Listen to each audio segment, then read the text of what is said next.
everyone, this is Chitij from Astrometer. The galaxy season is finally here. तो आज के इस वीडियो में अपने टेलीस्कोप की मदद से एक ऐसी गैलेक्सी को कैप्चर करके दिखाने वाला हूँ जिसमें 2023 के अंदर सुपरनोवा हो चुका है और ये गैलेक्सी हमारे अर्थ से 20 मिलियन लाइट ईयर की दूरी पर स्थित है, the constellation of Ursa major.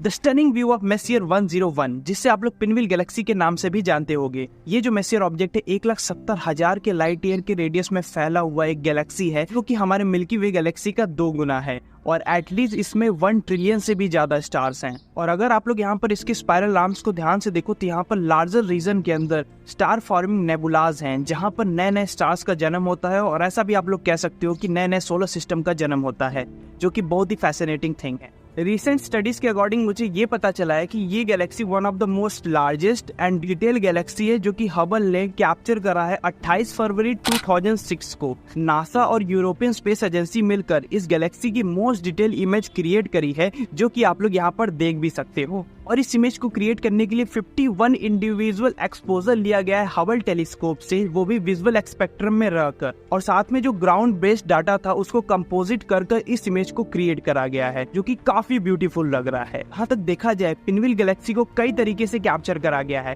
पहले तो देखा जाए इसको विजुअल लाइट में कैप्चर करा गया है, इंफ्रारेड लाइट में कैप्चर करा गया है और एक्सरे लाइट में कैप्चर करा गया है। और इस तीनों इमेज को मिलाकर ये इमेज क्रिएट हुई जो कि अब तक की सबसे बेस्ट इमेज है नासा की। 17th century French astronomer Pierre Méchain and उनके colleague Charles Messier major contribution दिए थे early studies of deep sky object and comet, जो कि बहुत ही ज्यादा इंपॉर्टेंट था उस टाइम में। तो ये समय था 1781 का, जब पेरिस मर्चिन अपने टेलीस्कोप से यूनिवर्स को एक्सप्लोर कर रहे थे। और एक्सप्लोर करते करते उनसे रैंडमली एक गैलेक्सी डिस्कवर हो जाती है, लेकिन उन्होंने उस गैलेक्सी को डिस्क्राइब करता है एक नेबुला विदाउट स्टार। मतलब वो गैलेक्सी को आइडेंटिफाई नहीं कर पाते, वो बताते वहां पर कोई नेबुला लोकेटेड है। फिर उसी के 3 साल बाद एंट्री होती है विलियम हर्शल की। वो भी कुछ खास जानकारी इकट्ठा नहीं कर पाते इस गैलेक्सी के रिगार्डिंग, क्योंकि वो भी यही बताते हैं वहां कुछ नेबुलासिटी जैसा देखने को मिल रहा है। फाइनली फिर जाके लॉर्ड रूसस की एंट्री होती है। उन्होंने सबसे पहली बार इस गैलेक्सी का स्ट्रक्चर देखा।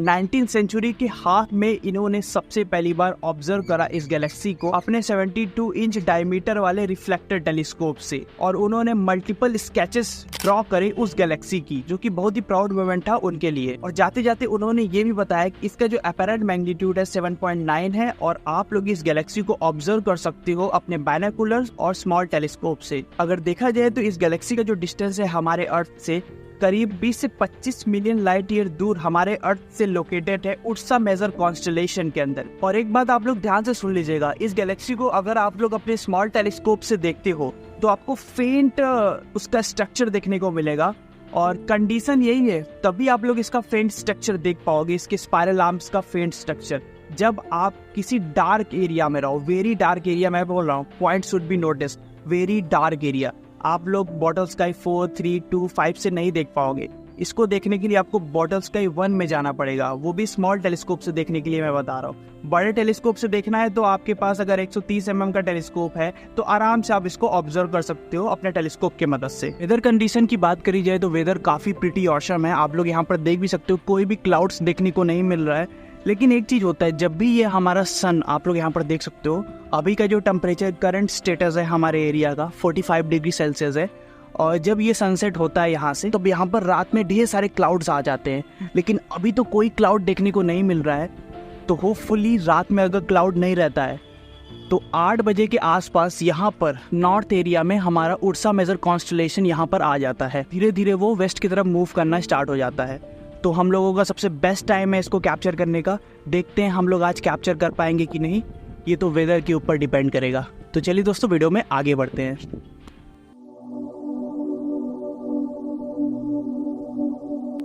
तो अभी बज रहे हैं शाम के 7:30 और मैं अपने टेलीस्कोप को लेकर अपने फ्रंट यार्ड में आ चुका हूँ। और यहाँ का जो स्काई है काफ़ी ज़्यादा क्लियर है और हमारे जस्ट सामने उर्सा मेजर कॉन्स्टलेशन है जहाँ पर हम लोग आज कैप्चरिंग करने वाले हैं। तो करीब हम लोगों को 3 घंटे का ओपन विंडो देखने को मिल रहा है पिनव्हील गैलेक्सी का। तो देखते हैं आज हम लोग कैप्चरिंग में सफल होंगे कि नहीं। लेकिन सबसे पहले चलते हैं अपने टेलीस्कोप को ऑन करते हैं। तो ऑन करने के लिए सिंपली आपको इस पावर बटन पर 3 सेकंड के लिए क्लिक करना रहता है, फिर आपका सी स्टार ऑन हो जाएगा। ऑन करने के बाद आप लोग डायरेक्टली किसी ऑब्जेक्ट पे पॉइंट नहीं कर सकते। सबसे पहले आपको इसका लेवलिंग कंप्लीट करना पड़ेगा, कंपास कैलिब्रेशन कंप्लीट करना पड़ेगा और कैलिब्रेशन सेंसर कंप्लीट करना पड़ेगा। तो काफी सारे अलाइनमेंट है, तो जल्दी जल्दी मैं कर लेता हूँ।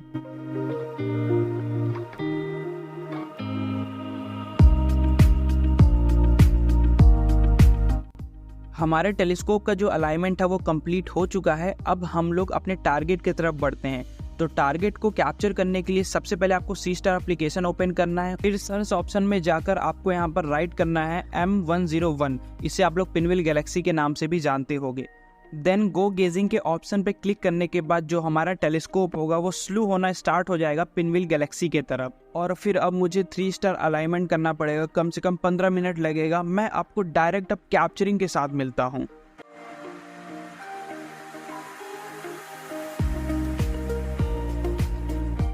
फाइनली यहाँ से हमारी कैप्चरिंग स्टार्ट हो गई है। 40 सेकंड का एक्सपोजर ले लिया है, मतलब 4 फोटोज इसने 10-10 सेकंड की कैप्चर कर लिया है। आप लोग यहाँ पर देख सकते हो, ये पिनव्हील गैलेक्सी आपको सेंटर में देखने को मिल रहा होगा। कुछ अभी खास डिटेल देखने को नहीं मिल रहा है, अभी 20-30 मिनट के बाद और इन्हांसमेंट देखने को मिलेगा। तो चलिए वेट करते हैं। तो कैप्चरिंग पे लगा दिया है अपने सी स्टार को, अभी काफ़ी टाइम लगने वाला है। और जो गैलेक्सी को आज मैं कैप्चर कर रहा हूँ ये सुपरनोवा के नाम से काफ़ी ज़्यादा फेमस है, क्योंकि इसके अंदर 6 इंटरनल सुपरनोवा को रिकॉर्ड करा गया है। पहला जो सुपरनोवा हुआ था 1909 के अंदर हुआ था, जनवरी मंथ के अंदर। मैक्स वुल्फ ने डिस्कवर करा था SN 1909A को। सुपरनोवा के टाइम इसका मैग्नीट्यूड 12.1 तक पहुँच गया था। तो ये काफ़ी पुरानी बात हो गई है। और अभी आज से 13 साल पहले 24 अगस्त 2011 को पिनव्हील गैलेक्सी के अंदर एक सुपरनोवा को रिकॉर्ड करा गया जिसका नाम था SN 2011 AFE। जिस टाइम इसको डिस्कवर करा गया था तो इसका विजुअल मैग्नीट्यूड 17.1 था, और जब सुपरनोवा हैपन हुआ तो इसका मैग्नीट्यूड इसके पीक पे पहुंच गया 9.9 पर। उस समय के टाइम पर इंडिया में इतने ज्यादा एस्ट्रोफोटोग्राफर थे नहीं, लेकिन जो फॉरेन एस्ट्रोफोटोग्राफर थे उन्होंने अपने बड़े बड़े टेलीस्कोप से इस सुपरनोवा को कैप्चर करा था। और फाइनली अभी रिसेंट में 19 मई 2023 के अंदर इसके अंदर एक और सुपरनोवा को रिकॉर्ड करा गया जिसका नाम था SN 2023 IXF, जो कि पिनव्हील गैलेक्सी के अंदर लोकेटेड है। और यहाँ पर जब सुपरनोवा हुआ तो बाद में पता चला कि ये टाइप 2 सुपरनोवा की कैटेगरी में लाई करता है। और आप लोग यहाँ पर अब कहोगे ये टाइप 2 सुपरनोवा क्या होता है। दोस्तों, टाइप 2 सुपरनोवा के अंदर होता क्या है, इसमें एक मैसिव स्टार रहता है, उसका कोर ही कोलैप्स कर जाता है और बहुत ही मैसिव अमाउंट में शॉक वेव रिलीज करता है, जिसकी वजह से वो 4-5 महीनों तक कंटिन्यूसली उसकी ब्राइटनेस हाई रहती है और ईयर पर ईयर इसकी ब्राइटनेस कम होती जाती है। और इस समय मैं पिनव्हील को कैप्चर कर रहा हूँ तो ये सुपरनोवा हमको देखने को नहीं मिलेगा, मतलब इसकी लाइट हम लोग नहीं कैप्चर कर पाएंगे। तो चलिए दोस्तों, कैप्चरिंग में आगे बढ़ते हैं। तो करीब 1 घंटे से मैं कैप्चर कर रहा हूँ पिनव्हील गैलेक्सी को। आप लोग यहाँ पर डिफरेंस देख पा रहे होगे, 40 सेकंड के एक्सपोजर में कैसा देखने को मिल रहा था और 1 घंटे 1 मिनट के एक्सपोजर में कैसा देखने को मिल रहा है। काफ़ी जमीन आसमान का डिफरेंस है। और यहाँ पर कैप्चरिंग के अंदर दोस्तों काफ़ी ज़्यादा डिफिकल्टी का सामना करना पड़ रहा है, क्योंकि 1 घंटे 2 मिनट जैसे ही हो रहा है ना, तब पता नहीं क्या हो रहा है, बार बार स्टार ट्रेल्स हो जा रहा है और फेल्ड हो जा रहा है, बार बार हमारी इमेज फेल्ड हो जा रही है। मे बी शायद इसलिए ऐसा हो रहा हो क्योंकि जो हमारा ये टारगेट है ये नॉर्थ डायरेक्शन में है और उधर फील्ड रोटेशन काफ़ी ज़्यादा होता है, ये आप लोगों को पता ही होगा। तो मैं ये सोच रहा हूँ मैं इस पिनव्हील गैलेक्सी को 5 से 6 दिन लगने वाले हैं हम लोगों को पिनव्हील गैलेक्सी के तरफ, क्योंकि 1 घंटे के अंदर कुछ हो नहीं पा रहा है। तो हम लोगों को 5-6 घंटे का डाटा कैप्चर करने पड़ेगा, उसके लिए हम लोगों को 5 से 6 दिन चाहिए भी। तो चलिए दोस्तों, अब सफ़र में आगे बढ़ते हैं।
प्रोसेसिंग ये स्टार्ट होता है। आप लोग यहाँ पर देख सकते हो, ये हमारा सी स्टार का इंटरफेस है।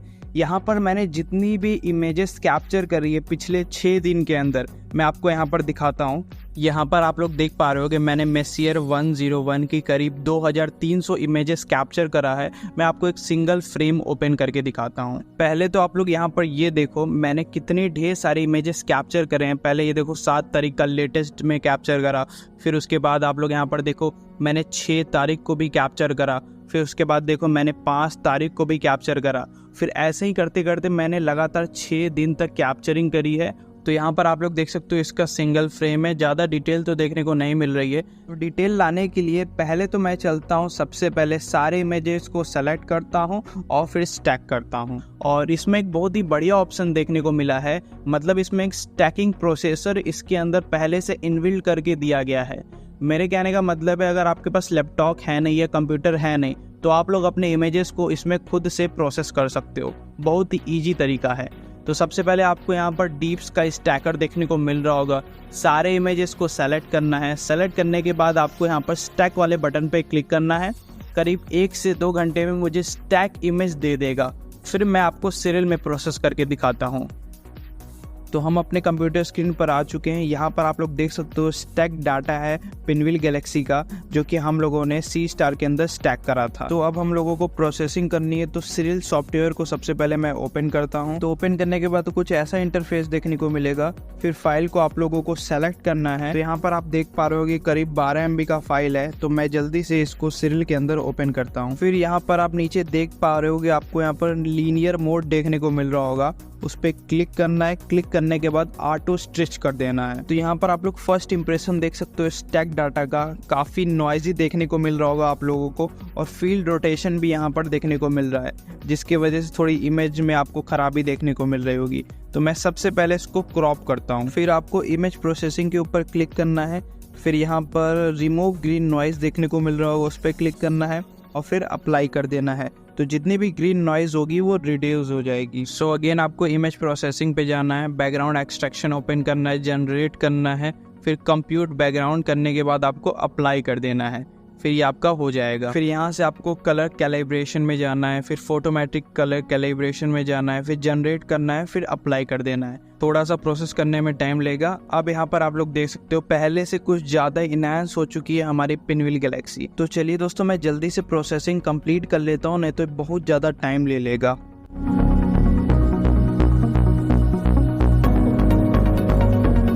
प्रोसेसिंग तो कंप्लीट हो चुकी है। अब मैं आपको एक एक करके रिजल्ट दिखाता हूँ। तो ये रहा हमारा स्टैक डाटा जो कि सी स्टार ने दिया था। फिर मैंने सीरियल से प्रोसेस करा तो कुछ ऐसा रिजल्ट देखने को मिला।